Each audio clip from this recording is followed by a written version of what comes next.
Are we live now? Yes. No, we're not. We're about to be. Just...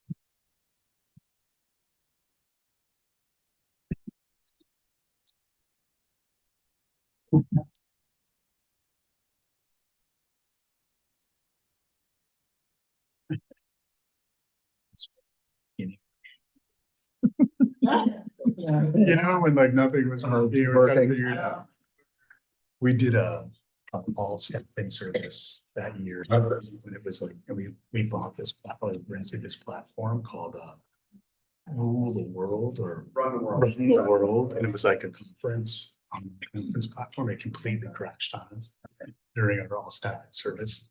It is one of Kelsey's least favorite moments to talk about. I was screaming at my kids as I was supposed to be because I thought it was a bandwidth issue on the internet. I'm like, turn your put your phone down. I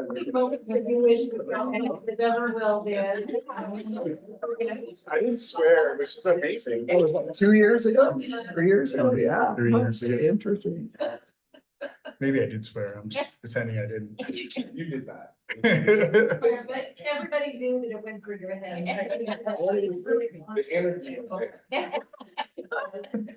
Everybody put your phones down. No. You know, that's such a statement that said 20 years ago. Yeah. What? That's the reason me and our son go back to Bird Estate. Can't put in our house. What was it? I appreciate everybody's patience with the technical difficulties. We'll be starting momentarily.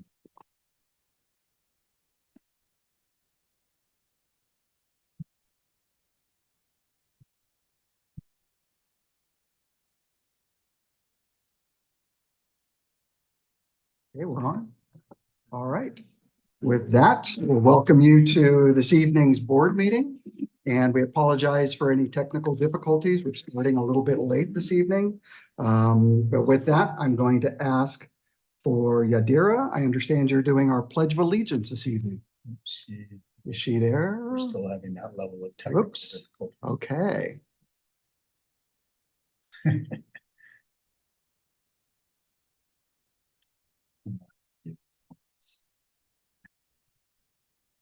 Would you like anybody like to do the Pledge of Allegiance? Yeah. All right. Thanks, Becky. I pledge allegiance to the flag of the United States of America and to the republic for which it stands, one nation, under God, indivisible, with liberty and justice for all. Thank you, Becky. And do we have Tony on or land acknowledgement? I don't have that page up. Does anybody have that page available? Oops, here we go. I will do that. And we want to acknowledge that we gather as the Northwest Regional ESD on the traditional lands of the Chinook, Clatskanie, Clatsop Nehalem, Kalapuya, Siletz, and Tillamook peoples, past, present, and honor with gratitude the land itself and the people who have stewarded it throughout the generations. Thank you. And with that, we're going into the superintendent's report. Superintendent Goldman. Thank you. And I think, Mr. Chair, if you could just give the board an opportunity for agenda review and revision if they want to pull anything. Thank you. On the consent off.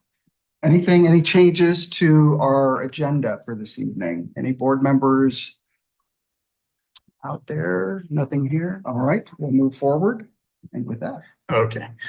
Now we're good to go. It's good to see everybody here that has been able to make it. And of course, our board members online. I know we lost Tony and Ernest along the way there. I think they're still trying to get back in. But yeah, so welcome to Tillamook. I want to start tonight just by thanking Tillamook School District for having us. It's great to be in your space. We have Superintendent Matt Alice back here and Charlotte Ellis back there, who is actually an ESD contracted service to the school district for their curriculum director position. So Matt, would you like to introduce yourself? Yeah, I'd just like to say welcome. Anytime we can have Superintendent Goldman or Kim Lyon, in our district, in our area, in the facility. It's great. So we want to thank you for your ongoing support, and thanks for making it out until a month. So we really appreciate your service and what you do for public ed. Thank you, Matt. Thanks, Matt. So I started my report here. I was looking at it, and it's like starts with summer learning funds, and it's kind of a little dry. So there's a lot more going on at the ESD than I get to write oftentimes in these reports. But I did want to start with just a couple of things that just happened in the region.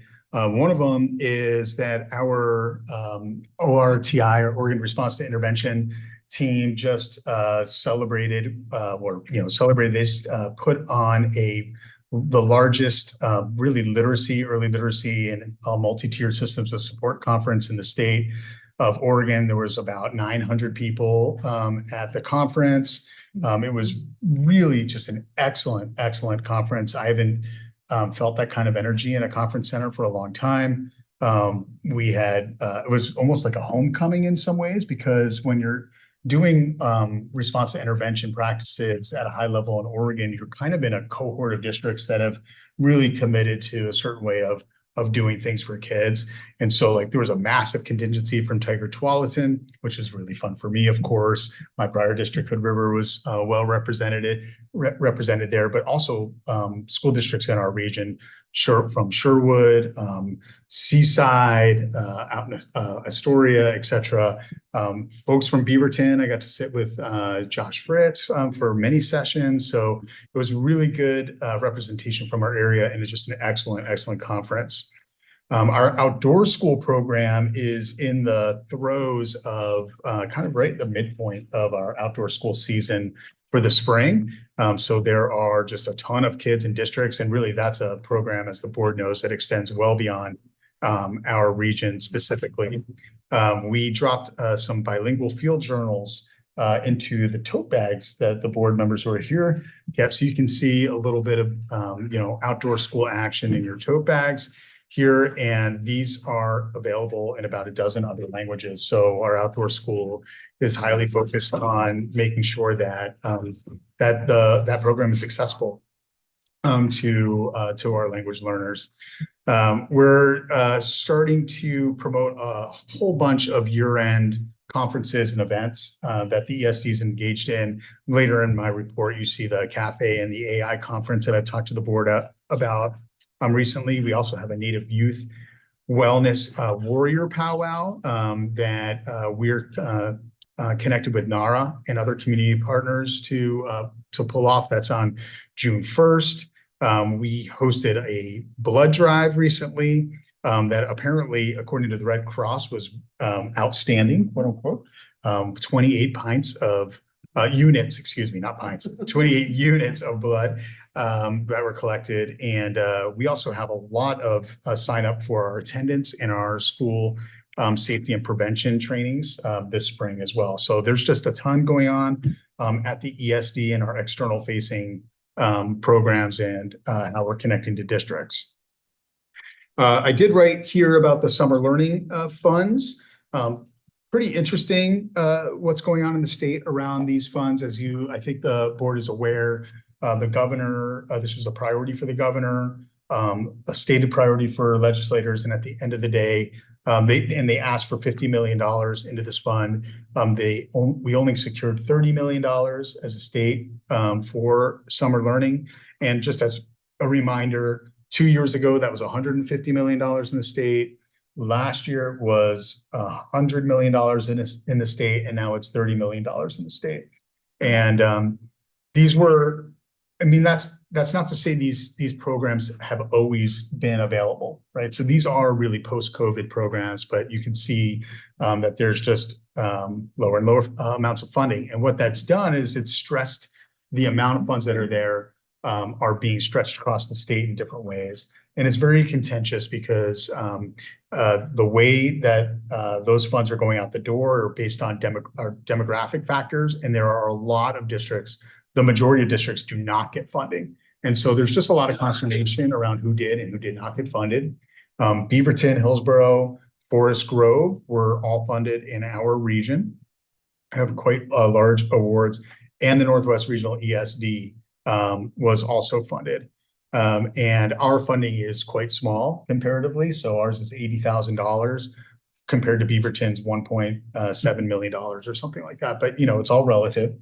I wrote here that our goal is to embed those funds and really deepen our migrant programming. There are some stipulations with this grant, like it has to be a certain number of hours. And so that means that the staff that we have to commit to even more work in the summer. So we may or may not be able to actually to do that specific program. We're also looking at some of our STEM and library programs. So it is only $80,000. We're going to figure out a way to do it, and we'll bring that to the board soon. But there are some big plans in the region for summer school in those 3 districts that I mentioned. On to budget. As you know, as the board knows, of course, we're in budget development times. Our budget structure is different than a school district budget, where the vast majority of funds in a school district are really unrestricted. You get them in the state school fund. The board, through all kinds of community engagement and staff engagement in the administration, sets the budget and can really move money to different priorities. Our budget, the unrestricted funds, is a very, very small part of our budget. If the board recalls, we get the state school fund, but then 90% of those resources go out to districts. They are not our funds to spend. And so we have this very small 10% of our unrestricted funds left for the ESD to be targeted, but really it's to keep the lights on and make sure the parking lots are safe and those kinds of things. And we have a couple of, of operational salaries in there as well. So our budget is really a collection of restricted funds. The vast majority of our funds are state contracts. EIECSE is our largest state contract. Regional Inclusive Services is a very large state contract, et cetera. Or we have purchase services. So these are services that districts primarily, but we have lots of other partners too, but they purchase services and they expect us to deliver what they bought, right? So that's a pretty restricted set of resources there as well. That phenomenon really drives the way that we put our budgets together. For instance, when we put together our Regional Inclusive Services budget, we're applying to the state through our state contract. We have budget narratives. It's very specific as to what we're approved to spend those resources on. And then we have some flexibility, obviously, within that program to beef up certain parts or downscale certain parts, but we have to deliver on that core promise that we've received those contracts for. Again, very different than a school district, which the majority of resources are, more flexible. Importantly, on those special revenue funds, I think it's very important for the board and listeners or whoever to realize in these special revenue funds from the state, almost all of them are, for lack of a better term, would say they're use it or lose it funds. You get funding for the biennium, you either spend that down or you're returning that money back to the state if you have not been able to spend the resources appropriately. You cannot build mini reserves within these special revenue funds. So there is no mechanism for when the legislature decides that they're going to not fund a program at a current service level or an adequate level. The only mechanism is to reduce the services or to look for other unrestricted funds to fill in the gap. And like I just mentioned, we don't have a ton of unrestricted funds to fill in gaps. And so this is also informing, obviously, our biggest challenge in this funding cycle, which is our EIECSE program. So that budget, it really faces, I wrote here a $6.5 million deficit, but really is an $8 million biennial deficit. We've already started to true up our spending and our services, lower our services and our spending this year. And so I talk about 6.5 million because that's the nut still to crack, right, moving forward. But we are cracking that nut right now because it's a biennial funding structure. And so with $8 million really to cover within these 2 years in the budget that I'm going to bring forward to you in May. I'm going to propose that we do some moving of funds basically from our reserves in our general fund. And again, we don't have a ton, so we can't make up this whole deficit, obviously. But I'm going to recommend about $1.3 million of our reserve and basically take it down to the board's policy minimum. And we'll also be making some other reductions in our general fund and other unrestricted funds to make up as much of the difference as we can. I did send out a message. I sent out a number of messages to the community. When I walked in the door here in Tillamook School District, one of the staff members was like, "Oh my gosh, you guys are really going through it, right?" So we're getting the word out that EIECSE specifically is a problem in the state. It's a problem for us here at the ESD. There is no way for us to make up this large of a deficit in other parts of our budget legally. And so we are going to experience unfortunate reductions here, staff reductions and other service reductions in our program. Our early learning leadership team right now is working very hard from feedback from all corners of the agency and in our conversations with the State Department to look for some efficiencies and other ways that we can try to get students more centralized in our service, so our staff aren't really spread as thin as they are right now. These are kind of program changes that we're going to have to consider and to make some changes for next year.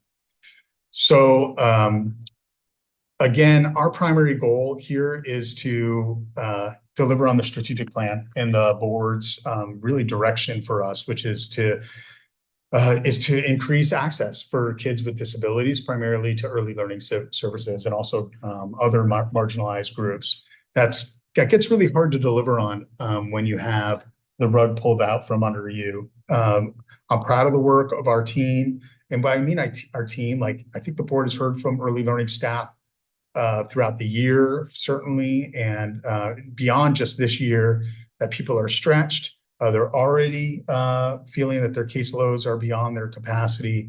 And so it's really going to be a time where we're going to have to buckle up and support one another and also make some changes in the way that we deliver services to kids so that staff can manage their jobs. It is demoralizing for us, but we're not alone in our demoralized state. I don't know if we should feel good about that. We should not feel good about that, but I have been working with all the other contract holders to find out what they're doing right now. There are the only ESD contract program I haven't heard from is Douglas, and they're not a small program. But the other, Southern Oregon ESD is the only other contract holder. So if you whatever they're doing, but the rest of the state, we're talking almost 200 FTEs cut out of the early learning system. These are highly skilled people, highly dedicated people. I seriously don't understand how we're going to build this program back up. And I can't implore our board enough to, with the relationships you have with legislators, that we've got to fix this. We've got to stabilize this. This can't be our reality every 2 years, this boom and bust cycle. With these kinds of services, the stakes are too high for the kids that we serve. And it just goes without saying that we're going to have to fight into the long session for a real fix here. All right, so enough on that. We have a number of things, like I said at the beginning, opportunities. The AI conference is going to be cool. I mean, it just is really neat. I used ChatGPT 3.5 today in something that I had to get done. It did a really bad job, and then I fixed it, but it got me started. And that's just the beginning, right, of our thoughts on how AI are impacting just work production. We have an amazing, really an amazing lineup of speakers, et cetera, at that conference. So I would urge the board to participate. We have our cafe summit. I saw that a couple of our boards members are signed up for that. That Luaru and Inger and Katie Jones are working on. So really excited about that as well. And then lastly, there are some really cool things for kids and families at the end of the report. So the last one is just a really cool deal about this kid, Raiden Pham. And he's a kid in our EIECSE program. He's been in the news. He was like in the Oregonian Fox, the local Fox News, and just a pretty cool little story there. If the board feels like clicking on the link and seeing the good work that our staff do. With that, I'm happy to answer any questions. Any questions for Dan? Nothing out online? Okay. Thank you, Dan. Oh, I'm sorry, Maureen. No, I was delayed. So Dan, again, back just on the funding and that advocacy piece. I thought in one of the communications you talked about whether you thought there would be like a session, emergency session this fall to address this, or kind of the focus probably is obviously from a sustainability, it's the long session, but I didn't know if that was any hope of anything. Yeah, there's still the chairs of the Ways and Means Committee can call an emergency board meeting if they feel like there's new information that they didn't have. I would, we are arguing that there is new information, even though we told them that the information was there, but and it's all about enrollment, really. So right now, if you recall in the last session, the last long session, when they told us what we were going to get, it was all based on COVID-19 enrollment data. Then they, going into the short session, there was a budget note that we fought very hard to get from, is it Steiner? Yeah, from Senator Steiner. And that said, if enrollment goes up by 5% more, we will add $22 million to the budget. Well, enrollment went up 10% and they added 22 million. And so we feel like we were made a promise on enrollment that was under-delivered upon. So we're going to fight for an emergency board session. I will say that it will come too late for the kinds of for the situation that we're in right now. We have to put a budget together. We don't get to call the timeline. As the board knows, we've got to prepare this budget. We need to go through the budget committee. We have to notify staff what their assignments are going to be, and people deserve to know so that they can make their life plans. And so right now we have to go with the data that we have right now. But we are actively trying to get an emergency board meeting called, hopefully for this summer sometime. Thank you. Anybody else? Thank you, Dane. And with that, it's time for recognition and good news. And our fiscal team is up for an award, or it sounds like what I was reading earlier is this is the 16th year in a row. That's amazing. That's really good. It says a lot about the organization itself. Yeah. So it's incredible. I think Kelsey's jumping on. okay. I'm here. Kelsey. How's the audio? Can you all Good. hear me? Awesome. Okay. Good evening, Chair Doherty and members of the board. I think I was just hearing you guys say that we are celebrating tonight the fiscal team for their 16th year receiving the 16th consecutive year receiving the Certificate of Achievement awarded by the Government Finance Officers Association. And we should have Tara and I think Brandon, perhaps. I'm scrolling through to see if I can see Brandon from the fiscal team here as well to represent our fiscal team and everyone who's put work into receiving that honor. The Certificate of Achievement is the highest form of recognition in the area of governmental accounting and financial reporting. And we are one of 2 of Oregon's 19 ESDs who are recognized in this way. So it's a big deal. With that, I'd like to introduce, we've got both Tara and Brandon on video here. Perhaps the 2 of you can share what your role is at the ESD and what this award means to your team. And then I'll pass it back to Chair Doherty to open it up for questions from the board.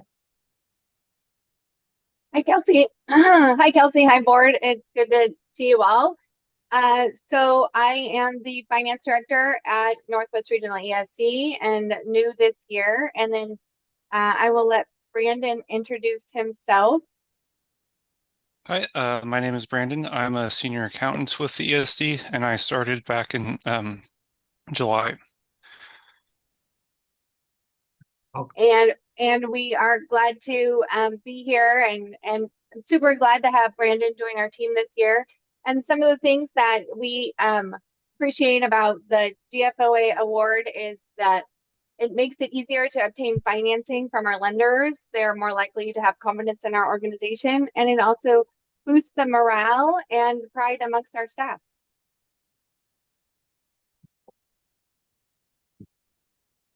Do we have? Thank you, Tara. Go ahead. I'm sorry. Go ahead. I was just going to say thank you and hand it back to you. So you got it. Okay. Or do we have thanks. any questions from the board? What I'm wondering, I'm wondering about what does it take to earn? What are the criteria that they use, or do they use criteria on this award? Yeah, so there are specific criteria that we have to meet. It has to be consistent and comparable.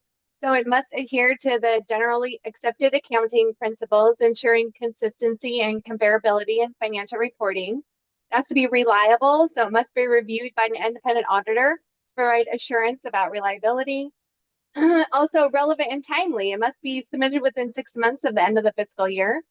And it needs to be understandable, well organized, and clearly written, making it understandable to those that do not necessarily have a financial background.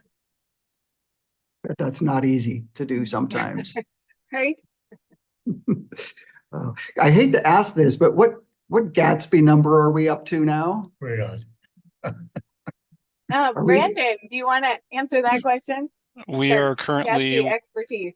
We are currently working on implementing GASB 101. It won't apply for this fiscal year, but it will for the next one. I don't know how many they've passed above GASB 101, but I'm sure they're working on it. I know it's about every couple years they throw some new laws in there for us to do. Questions from the board on this? Yes, Becky. I would just say, with you both being new to your position and that this has been 16 years in the making, I would say that this also goes to not only to the great staff we have, but we must have great protocols, processes in place that this consistently comes up every year. Could you tell me a little bit about those? Well, I was going to say, while it's just Brandon and I are there on the call, we have a really great team that supports us. So I would have to say that it's our team that's behind the scenes. So don't let Tara fool you. She's first year in her role, but Tara, how long have you been working on audits, etc., for the ESD? So I've been doing audits, not necessarily for the ESD, but for our component districts for 8-10 years. Very good. Yeah. Great. This is wonderful news. I suppose it shouldn't be a shock, but at the same time, it's not easy. And I know with all the things over the last, especially last year, but last few years, it has been difficult. And so I just we all appreciate all the time and effort and late nights that it takes to make this successful and to put it into people who do not work in this realm, to make it understandable to us and to the community, I think is critical. And I really appreciate that effort. So, yeah, please. So, Tara, I was just thinking about when Doug asked about the criteria and having the financials, all that wrapped up within 6 months. I mean, clearly it's critical to have our independent audit done timely for just funds from the state, but does that add another stressful layer on this as well? I was just thinking about how delayed that was. It seems like that would be bumping up to some deadlines for this as well. So they do allow for an extension when you don't reach the 6-month mark, right? So we've when you have extenuating circumstances, and so ours being that we have new staff, so they've allowed for us to to push out the timeline for a couple months now. All right, thank you. Yeah. And also speaking to the 16 years, we have some big shoes to fill, right? From the previous folks.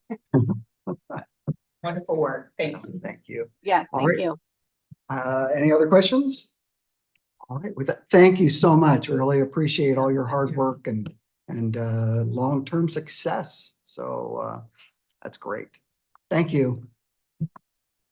And with that, we will move. Do we have public comment today? I know that with technical difficulties, right before the board meeting, we received a letter, but with our technical difficulties in setting this up, that's not possible to do. But thank you for that. And so with no other public comment, we'll move into our consent agenda.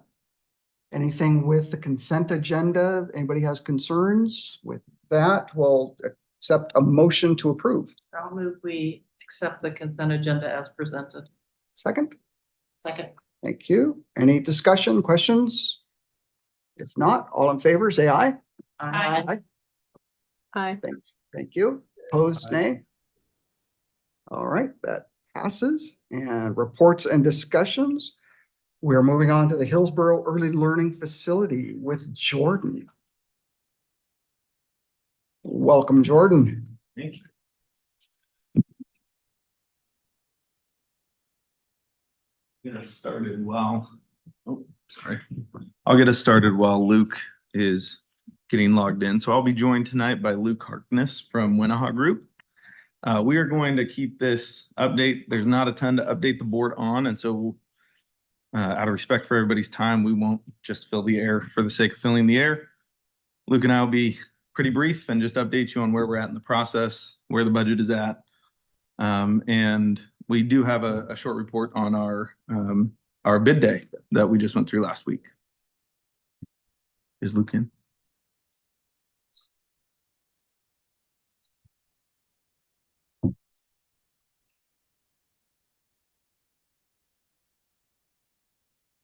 Hey, Luke, can you hear us? Yes, I can hear you. Okay. Yeah, we can hear you. Go ahead. Yeah, good afternoon. So we've had a successful start to our project here with all the documents done on time and now a successful bid day. We had all 6 contractors show up. Maybe you can flip forward on our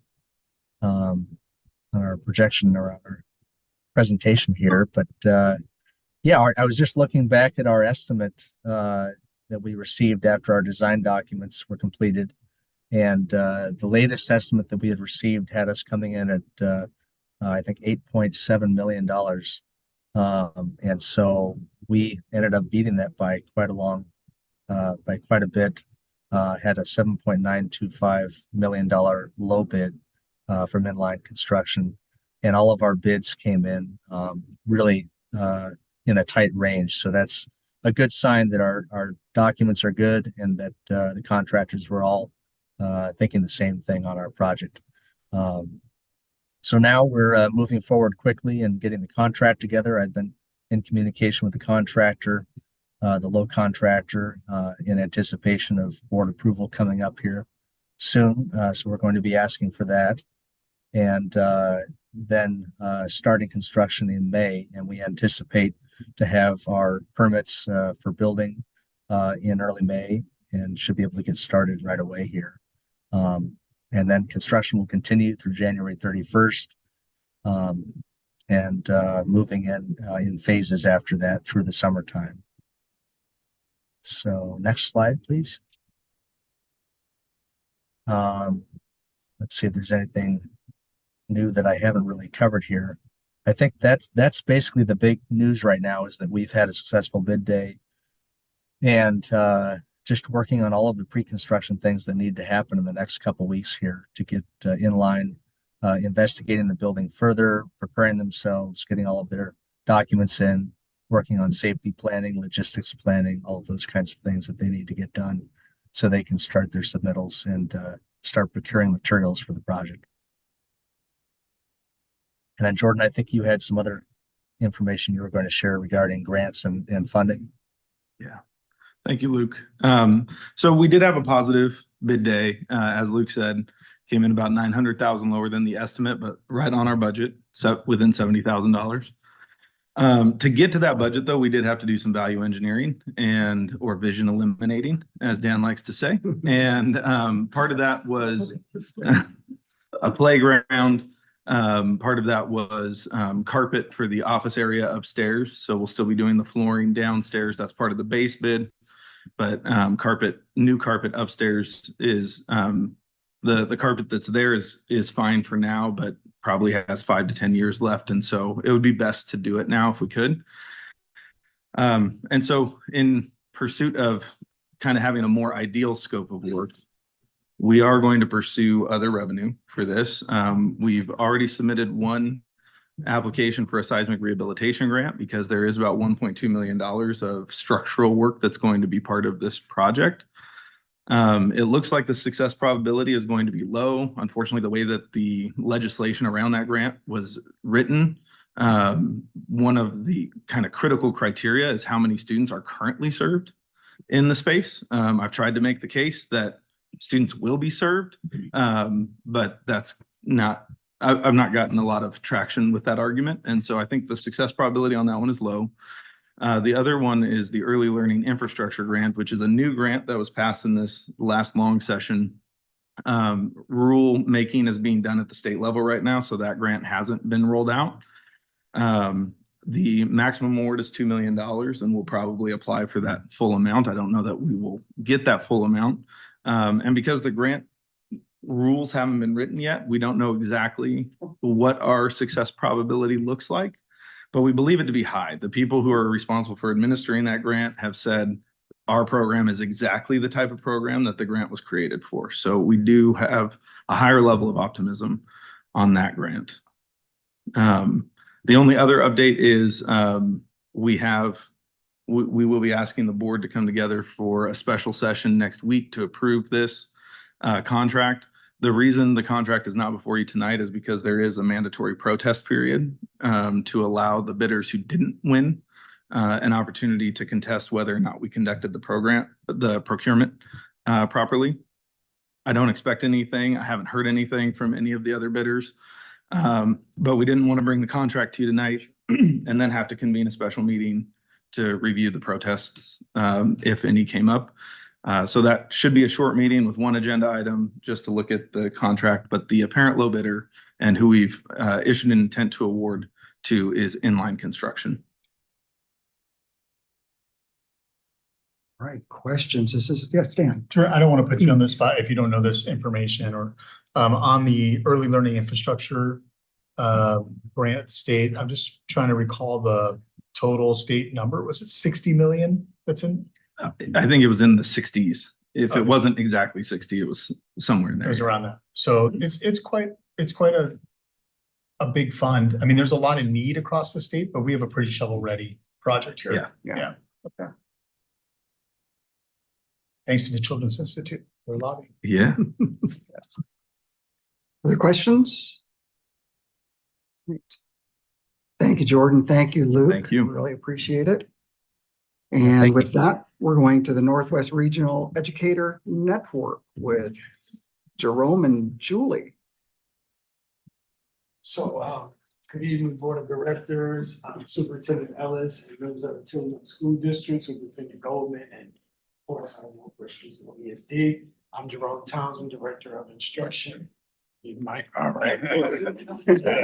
Director of Instruction here with the Instructional Services Department. And here we are elated to be here tonight with you to share with you some updates, some successes, highlights, and next steps of our Regional Educator Network. It's our Northwest Regional Educator Network and our partnership with the Educator Advancement Council. And tonight, for sake of time, we're going to try to be as quick as the last presentation. But I have here tonight with me Naheed Brown, who is our program administrator of our Instructional Coaching Network and our Regional Educator Network, and our newest member, Julie Swanson, who is the newest coordinator for our NWRESD Northwest Regional Educator Network. So we're going to share with you tonight just some of those things, important highlights about what we've been up to and what our next steps are going to be. It's very nice to see all of you tonight. I'm so excited to share what we have been working on. We are coming in as a new team and we've come in with so much excitement, but I will be mindful of time and be as brief as possible. You will have these slides after. So if you see something that you would like more information about, please reach out. So the REN works through the Education Advancement Council. And that council is their framework that when we work with our regional educators, the framework that we're asked to use is DDP. So as we work on projects, as we work on initiatives that are moving forward, we are always asking ourselves, we're always going through this frame of, does this project address disproportionalities, disparities, or predictable outcomes? So just to give you kind of a sense, it's what the EAC is asking us to do, and we are seeking to limit or eliminate DDP within our region. So we all three are coming in new this year, and we started right off with an aim statement. Our focus is to increase the impact and the reach of the Regional Educators Network. We are coming into a REN that had been up and running, and so we're standing on their shoulders and saying, well, what can we do next? How can we increase our reach? As we started off, we were very thoughtful about the application process. These funds are to go to educators, and we want to be able to make sure that they have access. So we were thoughtful about making the process a little more streamlined so we could get more people involved. We also made sure that all of our funding decisions were based on that DDP, and that in a sense helped us to be able to process quickly as things came in because we had very clear guidelines and framework. Looking historically, we noticed that a lot of the smaller districts were not involved with the REN. So we were intentional about reaching out to smaller districts. And then now that we have projects up and going, and that's the fun part, in case you guys are wondering, we are being mindful about when we see similar projects because we are working towards a network. When we see projects that are similar, we're trying to create relationships between districts. And that is very, very fun to watch. Next slide, please. So I'm going to talk a little bit about our accomplishments. We have been working for 6 months. And we're at the beginning of the biennium. So we're about, a quarter through it. We had over 80 projects proposed, which was very exciting. We have 41 projects up and running. Projects are in 15 districts. So we didn't quite meet our goal to get 90% of our districts, but we're getting there. And projects are all over the place. We have projects that are $1,000 and we have projects that are much, much more. We have in REN funded initiatives, we have 16 districts involved, whether it's through the coaching network or some of the projects that we fund. And we actually are hosting different events where we can invite everyone within our region. And you guys, that we all know as educators, that's how we're gonna learn the most. We're gonna put our minds together. We're gonna celebrate our successes, and we're gonna figure out how to tweak so we can keep moving forward. The total allotment of $5.2 million is at this point on paper out and getting out into projects. We have projects that are starting right now, and then we have projects that will kick off next school year. We have a coordinating body. So our coordinating body, the EAC, asks that it's at least 51% educators, and we are at that number and actually a little bit above. Our coordinating body includes, we were mindful about getting as much perspective as possible. So it includes superintendents. We have teachers on special assignment. We have a community member. The value of including all those perspectives is really essential as we move forward. And that coordinating body is one that we will continue to grow and nourish and help it to have a wide variety of perspectives there. Next one. So, as educators always have to do, we slowed down and said, okay, let's think about continuous improvement. We at this point have our 41 projects up and running, and we will support them over this biennium. And we're starting to think about the 25-27 biennium. One thing that showed up as we sat back and looked at the data and the information was that we would like to continue to expand our reach and our impact. 41 projects is amazing and 15 districts is amazing, but we are asking ourselves, how do we ensure that no matter what district you are in, you can have access to these initiatives, to these projects. When we were thinking about doing that is the projects have given us a very clear vision of the trends of what teachers are asking. And the NWRESD is supposed to come from teacher voice. So as we are seeing that coming in, one piece that we are considering is how we can braid some of these projects and these change ideas into our ESD already functioning departments. The gift that we have being housed in an ESD is that we have, you know, amazing people that are working there, and we have outreach so that we can broaden these initiatives, and we really want to avoid that siloed effect. So we will continue to talk as we prepare for the next biennium about how we can continue to make a greater impact. These next two slides, and I won't get into them. I'll let you guys take time to look at them at your own when you have time. This is just kind of a snapshot going back over. We had 80 different projects. We have 41 projects up and running, and all of the funds have been allocated at this moment. This final slide, and then I'm going to hand it off to Naheed. This final slide shows the EAC has certain guidelines and structures that when we look at our projects, we lump them in to keep them organized. So when you look at this is a reflection of what the EAC, how they ask us to organize our projects. So, and he's going to talk about one of our very exciting projects that is starting this summer. Hi, thank you for having me over here to present. Next slide, please. As Jerome was mentioning, I'm program administrator. I'm with the Instructional Coaching Network, and we are finishing our third year training coaches across the school districts that we partner with. And the exciting thing to announce is we're actually launching a regional mentoring program starting from this August. And what we've been doing so far, back in November, we heard about the needs and the interest in there. So we actually presented the superintendents in November. We gave a needs survey to gauge interest. And next slide, please. So what we found that 16 out of the 17 superintendents who were present at that time, they were highly interested or potentially interested to have a regional mentoring program. And we also noticed, and we know that we think that this number is going to go up. Actually, since I put this slide together, the numbers are already rising because I did send the information out to the curriculum directors. So more folks are signing in to have mentors to be supported by the ESD. And what we also noticed that the needs and are different, right? Just as because the districts are so different from each other. And so we have created a draft plan, which I'll show you in the next slide, to really best meet the needs of all the component districts that are interested in this program.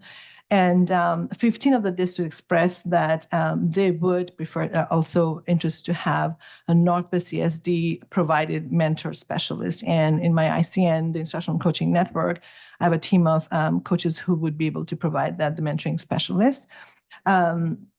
For districts who do not currently have mentors to support the new teachers. And since COVID, a lot of districts actually had to, they have emergency licensure given to teachers who have had no experience in classrooms. So a lot of the districts have also actually rehired retired teachers to come in and be the mentors.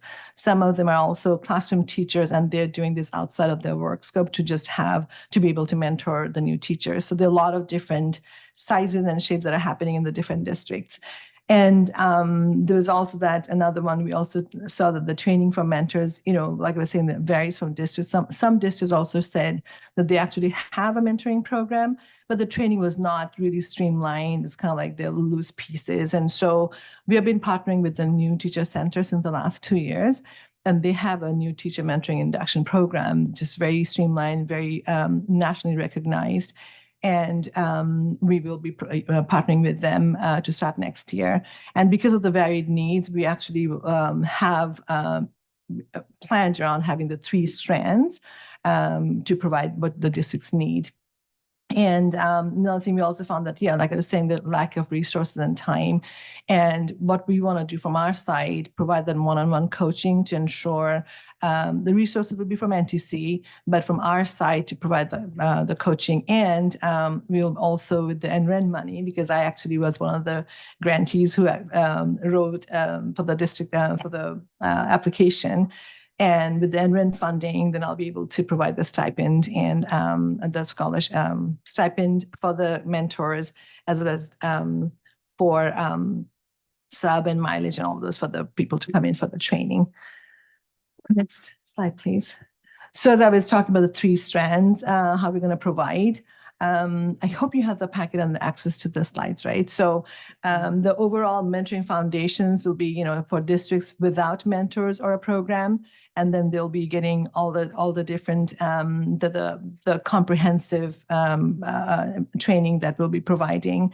And for districts who don't have mentor, like I said, we would provide the mentors for teachers at the same time, or have the mentors be part of so we mentor the mentors kind of a. Districts who, for the comprehensive mentor program development, districts, they have mentors, but they're looking for that framework that I was talking about. So we'll provide that. So all that to say that differentiated, like we know differentiated instruction or universal design for learning, as we know, is good for students in the same way. That's what we're trying to provide here. And so that no district will be left behind in that sense, right? And then what NTC provides, the online tools for coaching data analysis, which is amazing. I haven't used it for the instructional coaching network this year, but as we start with the mentoring program, because then as the coaches, as the mentors mentor the teachers, all that data is on that dashboard, and then principals in each of the buildings can see it, as well as how that the mentoring is impacting instructional practices, which in turn impact student learning. All those will be in that very comprehensive data dashboard. And like I mentioned earlier, that we'll be providing the stipends and from the Regional Mentor Program. That was a lot in a very short time. And we will be presenting the superintendents again in spring. And later this month, on the 26th, there's the curriculum directors meeting. So I will present again. And I've actually sent the information for them to just right now I'm in the process of having numbers. How many mentors per district I'll be talking about? How many do I need to prepare for? So then we can also talk with NTC about how much money and all that involves. I actually just got from Tillamook, I think 21 mentors are going to be joining, which is exciting. And so, yeah, it's an exciting work, and I just feel very privileged to be part of that. Thank you. Questions from the board? This is an extremely, personally, it hits me just because of all my backgrounds in instructional coaching and data analysis and stuff like that. And so I eat this stuff up, but questions that you guys might have, please. I want to make sure I understand about the stipend, because I know in some school districts that mentoring programs are a lot of times negotiated in local contracts. So I'm just trying to, I saw the different categories that you had there. If a district has a mentorship program, do you check to see if they have a stipend along with that, and then it comes from the ESD, or is it something that only if the local school district doesn't have a stipend program that we make sure that these mentors are paid? I was just trying to better understand the stipend program. Take a closer look into that data to see how it's make sure it's how we give out stipends to mentors or actually mentors as well. So there will be some regulations around receipts and that would be something that we consider. Then I have a follow-up. Oh, I'm sorry.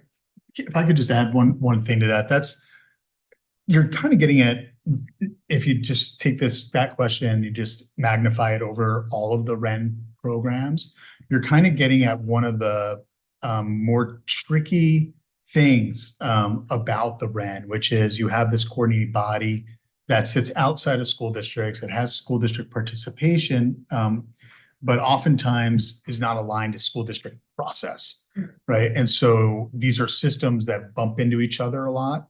It's been a long road at RESD to get things more aligned so that districts can participate. What we were running into before was the coordinating body would dream up a really good program. A district would want to maybe apply for that, but we couldn't get the resources out the door appropriately because of collective bargaining agreements. budgeting, timelines, appropriations, all the, the systems that we have here in Oregon.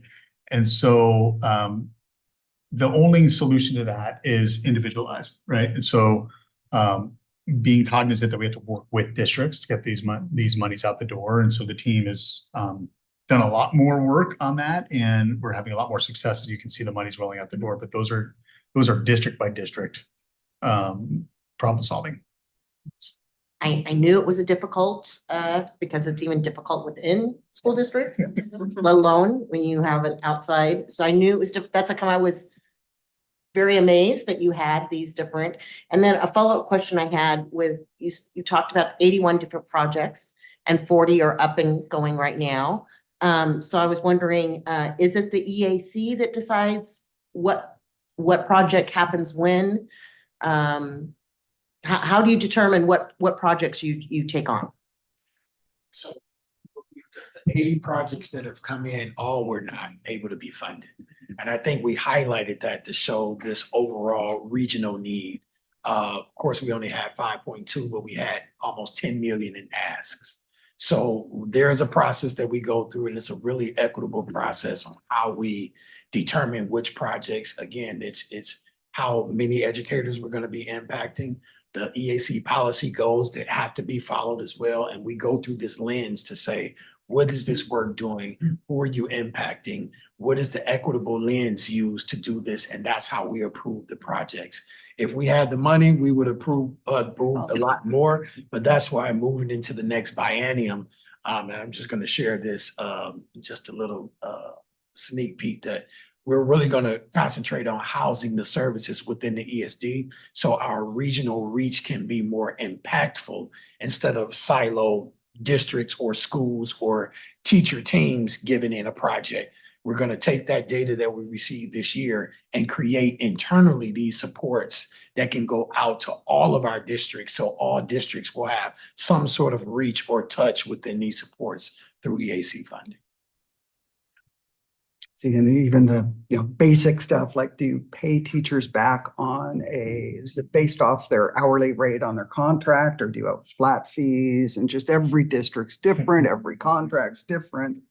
And so all of those things are things that I'm sure you deal with on a daily basis. So did you have a question? Yeah, and actually, my question was going to be on the funding and making those decisions. So thanks you guys for addressing that. And so just a comment, I was involved in REN kind of a few years ago, and just so exciting to see where you are. So I just wanted to say kudos and just thank you for the amazing work and the presentation. And I'm really excited to see, as you talked about, the data collection on mentoring to this scale. I think that'll be fascinating to understand the outcomes and the impact of mentoring. So just excited to learn more, and just thank you for your work. It's way cool. So Before you escape, so one last thing. I know I'm talking a lot tonight. So on the mentoring side, I just think it's a really, I shared this with our coordinating body. Was it yesterday? Yeah, yesterday. Jeez, it is. We had a meeting yesterday that I find it fascinating. The mentoring is a big need. You see it expressed by district leaders. We hear it expressed by beginning career educators. We see it in the retention problems that we have in the system.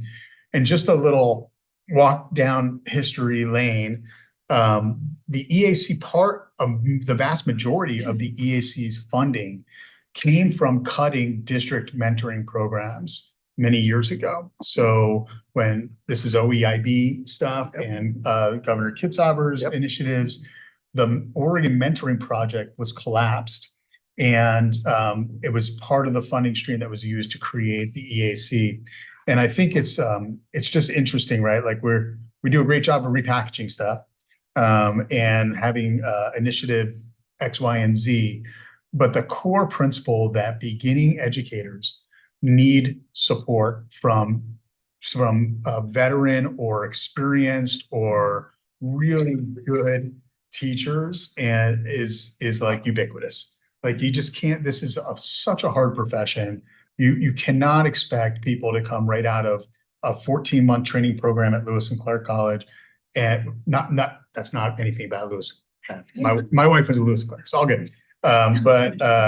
But, and then to go into especially, you know, high need schools, which is where we need our best teachers, and just be successful. So I think it's a really interesting pathway to get back. And lastly, I will say, what a great person to lead this project on the mentoring side than Nahid. So Nahid is a master teacher from Tigard-Tualatin, was a regional teacher of the year in the state of Oregon. Such a great lens on instruction and equity in instruction. And so we're very fortunate at the ESD to have her lead this project. So I'm really excited about that. Yeah. She also is married to a good friend of mine from grade school. And you don't even need that. so, yeah, so. And that's going to make you a great mentor. Exactly. So, all these wonderful things. So, Thank you. it's great. Thank you so much for doing this. Say hi to Dan for me. And administrative reports. Dan, anything to add with that? No, I think the reports are very well done as usual. There's a lot. I guess I would just point the board towards our equity and family partnership report. There is just a lot of the board's strategic direction through our plan are around these activities. I think it's the first strategy in our strategic plan is equity learning teams. And so there's a lot here as we get to the end of the year about all the work happening in that department. I just want to commend Luaru and his staff for, you know, really making something out of really nothing a couple of years ago. So like, it's just a really pretty amazing job. So, and with that, I'm happy to take any questions the board might have. Any questions on the administrative reports? Anything out there on the internet? No. All right. Thank you. We'll move on to action items to approve resolution 24-005 licensed staff appreciation week. Debbie. Good evening. I know Luaro's going to read his in a few minutes and I need to get mine read first. Okay. Because it won't be nearly as quality as I love listening to Luaro read. It's amazing. As you know, last month we celebrated our classified staff. Next month we will celebrate our licensed staff. And it is, I put in the board cover sheet that the National PTA chose the theme this year, Teachers Drive the Future. As you know, in the ESD, teachers mean a lot of different things. It could mean a speech therapist. It could mean a school psychologist. It could be an occupational therapist. The term teacher really covers a really broad spectrum of work that's done for some of our most vulnerable children. And so the week of May 6th through 10th is Licensed Appreciation Week. And on behalf of the board, we're asking you to approve the resolution that says, whereas teachers mold future citizens through guidance and education, and whereas teachers encounter students of widely differing backgrounds, and whereas our country's future depends upon providing quality education to all students, and whereas teachers spend countless hours preparing lessons, evaluating progress, counseling and coaching students, and performing community service, and whereas our community recognizes and supports its teachers in educating the children of this community, now therefore be it resolved that the Northwest Regional ESD Board of Directors proclaims May 6th through 10th, 2024 to be Licensed Appreciation Week, and be it further resolved that the Northwest Regional ESD Board of Directors strongly encourages all members of our community to join in personally expressing appreciation to our teachers for their dedication and devotion to their work. And ask the board to consider that that word teacher really encompasses all of our educators that support our students throughout the four counties. Very good. Very good. All right. Questions? Our teaching staff, you know, is our lifeblood to what we do. And it's one of those situations where, yes, we have an annual time, but it goes so much deeper than that. And the amount of hours they put in, the training that they constantly are going through, not only statewide, but a lot of them just on their professional interests. It's tremendous. So I can't say enough. So with that, I'd be happy to take a motion for approving this resolution. I move that the Northwest Regional ESD approve resolution 24-005 as presented. I'll second. Thank you. Any other thoughts, comments? All in favor, say aye. Aye. Aye. Thank you. Opposed, say nay. And with that, it passes. Thank you. Thank you. And our March 2024 financial report, Jordan.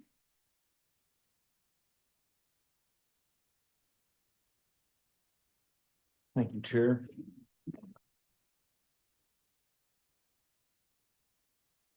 The financial report for March is materially similar to February.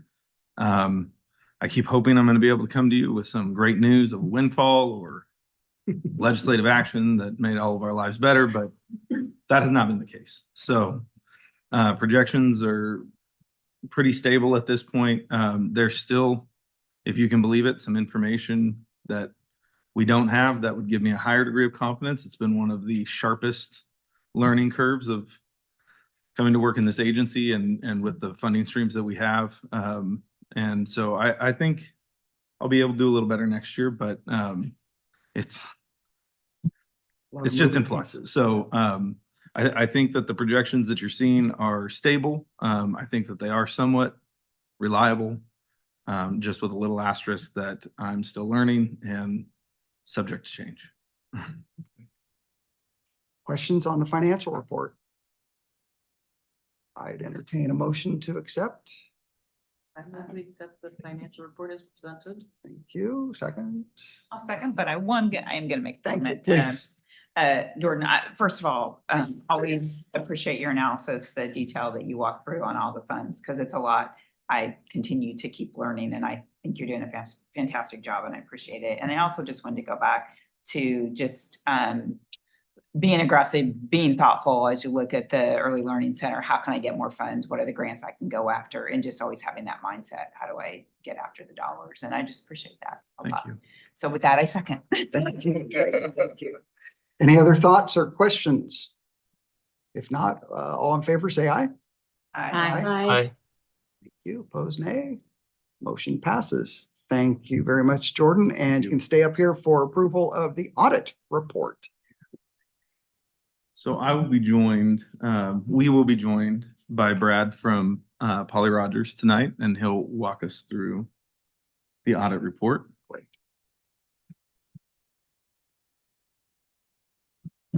I will say, Brad's here. Just a quick note, the report that's attached is the report that was submitted to ODE. It's materially complete, but we are still going through the compliance process with Polly Rogers. And so the report was in a place where we could submit it, get our funding turned back on with the state school fund, things like that. But there will be additional minor changes. I'll submit a report to the board once we have that final report that details any changes that were made between this report and that report. And with that, I'll turn it over to Brad. Great. Thank you, Jordan. Can everyone hear me okay? Yes. Yes. Awesome. Good evening, and thank you for allowing me to present the district's financials tonight. My name is Brad Serrano. I'm the audit supervisor in charge of the audit for the ESD. Roy sends his regards and is sorry he's not able to join us tonight. So I know we all have a busy and full agenda, so I don't plan on taking too much of your time up. I'll first go over the highlights of the board letter, then the audit results. I'll briefly discuss new items, and I can answer any questions that may arise. So first off, was the board letter able to be given to you guys or put as a slideshow? Yes. Okay. So I'm just going to be going because it doesn't look like I have the ability to share my screen. So hopefully you guys can see the letter. So I'll first go over this letter goes over the responsibility as the auditor, the responsibility of management, as well as our best practices and a few other miscellaneous items. On the first page of it, you'll see 3 bulletin points under the purpose of the audit section. Essentially, these are the 3 audits we conducted and reported on. The first one being the generally accepted accounting principles, or as we like to call in the industry, the GAAP audit and associated auditing standards. Then we have the Oregon Municipal Audit Law and related administrative rules audit, or OMS audit. And finally, the federal, state, and other agency rules and regulations related to expenditures of federal awards. I'll next go over some of our responsibilities as the auditor. We express opinions about whether the basic financial statements prepared by management are fairly presented in all material respects and conform with the U.S. GAAP standards. We consider internal control over financial reporting in order to determine the auditing procedures for the purpose of expressing the auditor's opinion on the basic financial statements compliance, as well as to test in accordance with the uniform guidance. A little about the audit scope and timing. An audit includes examining on a test basis evidence supporting the amounts and disclosures in the basic financial statements. An audit includes obtaining an understanding of the district and its environment, including internal control sufficient to assess risk of material misstatement of the basic financials and to determine and design the nature, timing, and extent of further audit procedures. So if we look at page 2, you'll see the section on the results of the audit. And I'm happy to say we have issued an unmodified opinion and have found no exceptions or issues with the state minimum standards or financial awards, and we did not need to issue a management letter. We found no issues of non-compliance and no question costs. We, as the auditor, have responsibility to review these programs and to give our opinion on the schedule of expenditures of federal awards and test of internal control systems compliance, and whether or not you're complying with laws and regulations and the general and specific requirements mandated by the various grant awards you guys receive. Overall, this was a clean audit, and the management team has done a great job.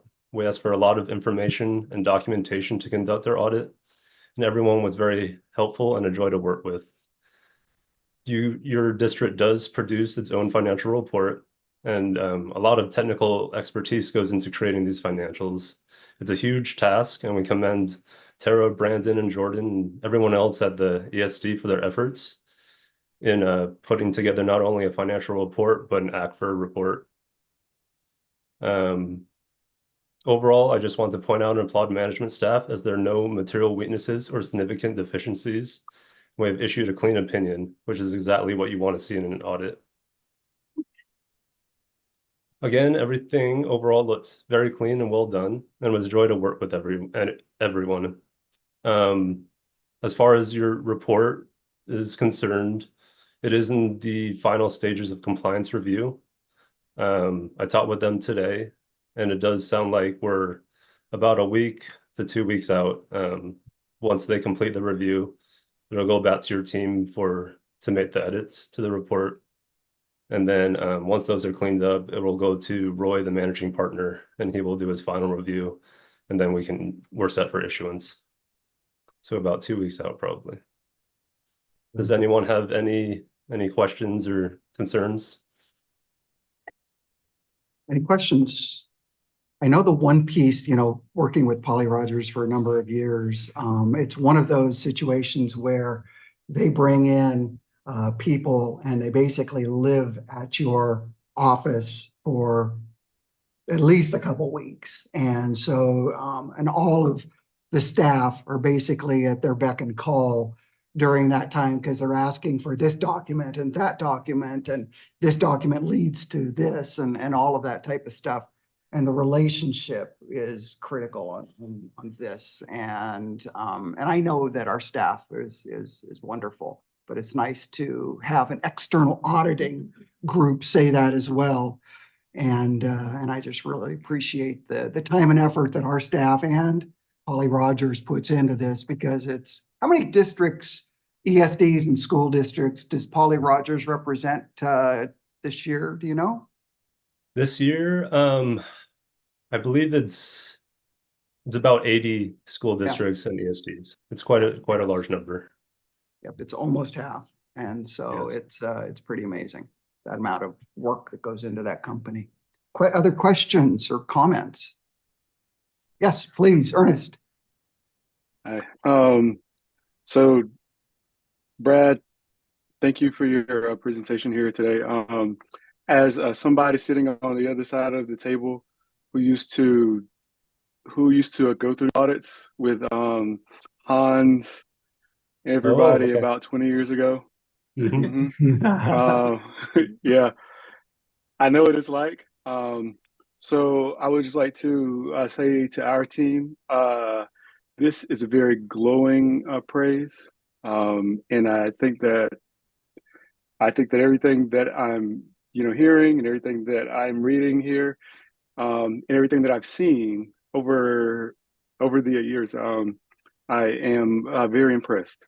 So thank you for all of your hard and diligent and very compliant work. Thank you. Thank you. Of course. Thank you, Ernest. Yeah, you guys have a great group there. You guys are in good hands. Thank you, Brad. With that, I'd be happy to entertain a motion to accept the audit. I would so move. Thank you, Ernest. A second? A second. Thank you, Chris. And with that, any other questions? All in favor, say aye. Aye. Aye. Aye. Thank you. Opposed, say nay. All right, motion passes. Thank you and congratulations. Appreciate it. Thank you, guys. Have a great Hearing night. from you next year. Yes. Great. Thank you. And we have resolution 004, Asian American and Pacific Islander Heritage Month. Lamar Road. Welcome. Good evening. Glad to be here again. So today I have a resolution for our Asian American and Pacific Islander Heritage Month.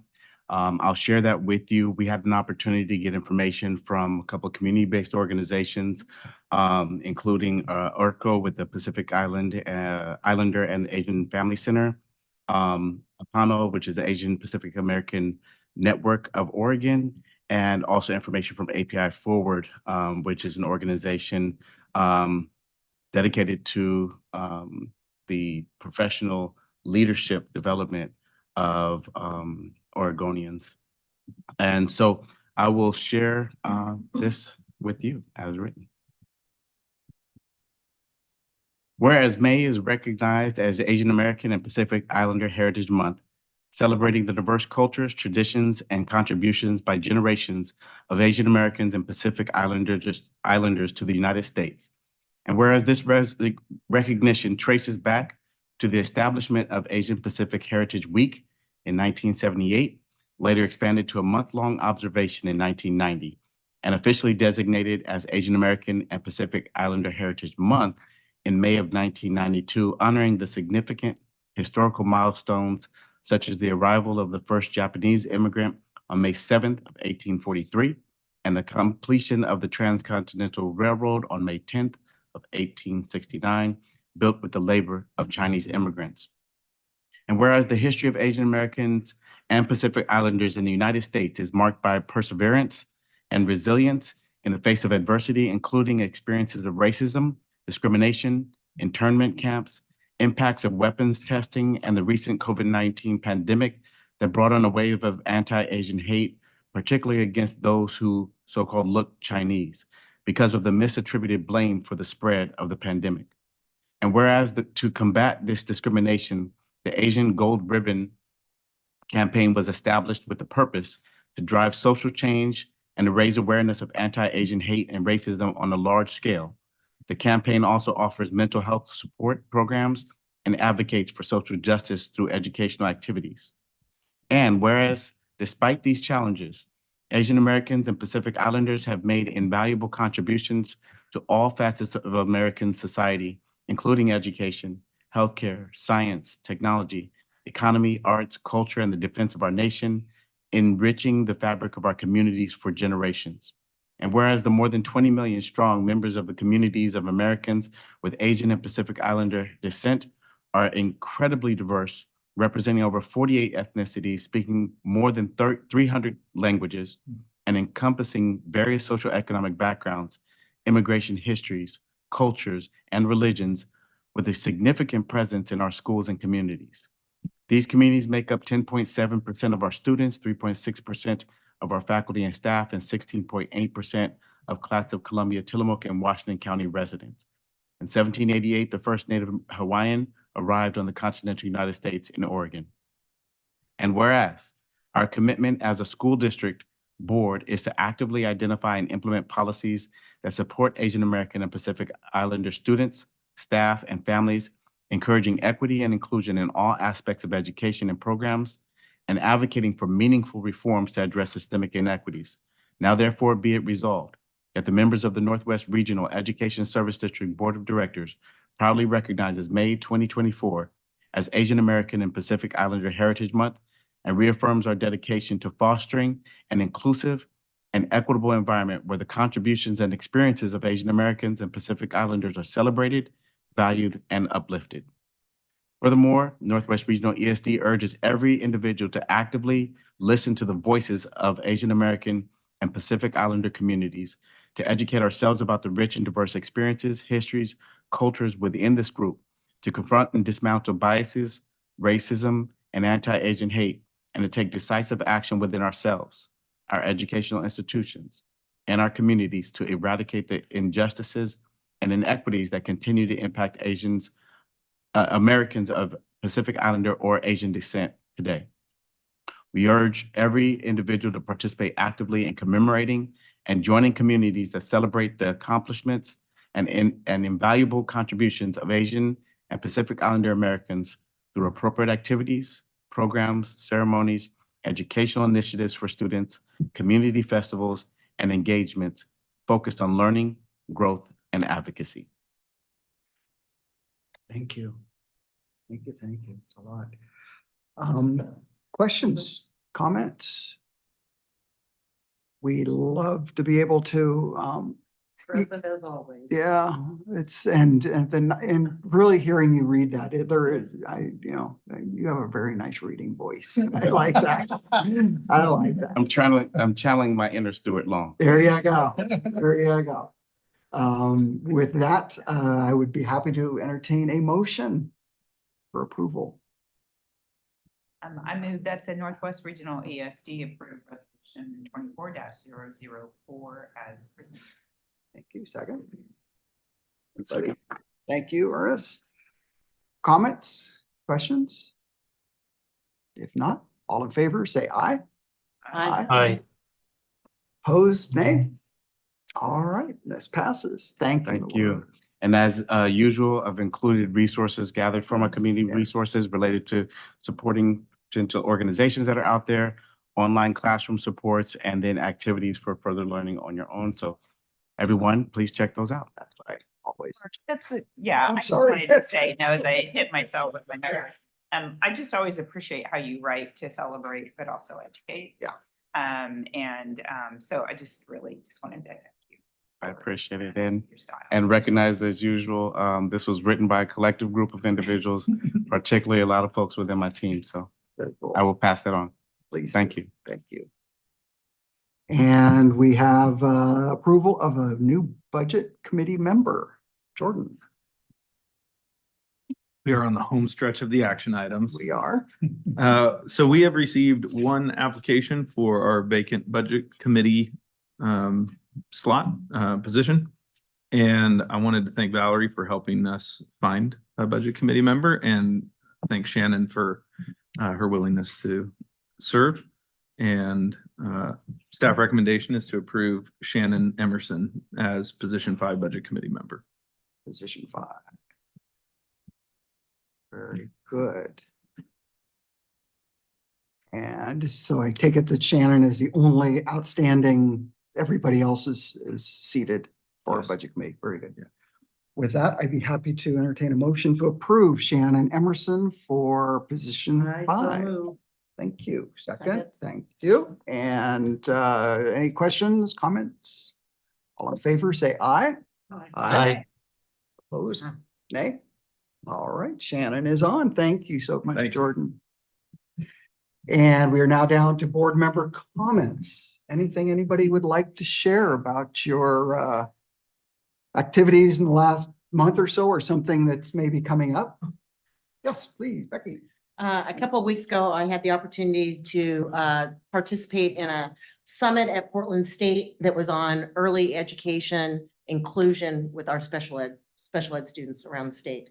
And there were people in the room that were from foundations, from the business community, but mostly they were people that are on the ground doing this very important work.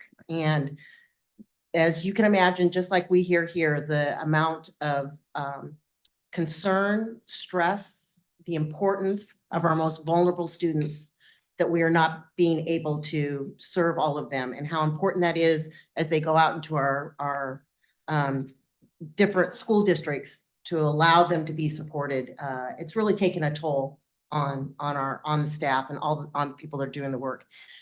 We heard presentations from different people around the state. We had the governor's office, we had the Department of Early Learning, and what I came away from of how disappointed I was that our own government agencies are not speaking to one another and coordinating a vision or a mission. And that makes me very frustrated as a member of this board to see how hard the staff is trying to work for us to have the proper budget to fund this very necessary. So I know we say it over and over again, but it is just so important that our legislators hear from us and know of how important and our voice is as being a part of this board, that we get the proper amount of funding to the students that need it the most and to the staff that is trying to provide that work. Great comment. Because the siloing, and we heard that a little bit earlier, the siloing at the state level really does insulate people from one another. The collaboration is not there. There is a great need for people to, there are topics that pull in from so many different areas. And a lot of times they just sort of look in-house for answers. I won't go into detail, but it is one of those things that I truly appreciate that sentiment. Thank you. And people that were there from the different departments got an earful from them. Good, good. Thank you. Other thoughts, comments? Nothing out there? All right, Dan. anything Just back to lastly, you? I just Yeah. want to thank Superintendent Ellis, first year here at Tillamook, doing an amazing job. Thank you for allowing us to be in the space. And I do want to thank Stuart Long, who really was sweating it out at the beginning of the meeting, for making sure that we were able to meet this new law, right? We have a new law in Oregon where we need to either live stream or record and then post, and it's put pressure on school systems, just like ours, to jump right into it. So I just want to appreciate you, Stuart. Great, thank you. Thank you. And with that, again, it's wonderful to get out into the other areas of Northwest Regional ESD. Tillamook is a beautiful area, and thank you again for sharing your district with us on a sunny day. Exactly. At that, we're adjourned. Thank you.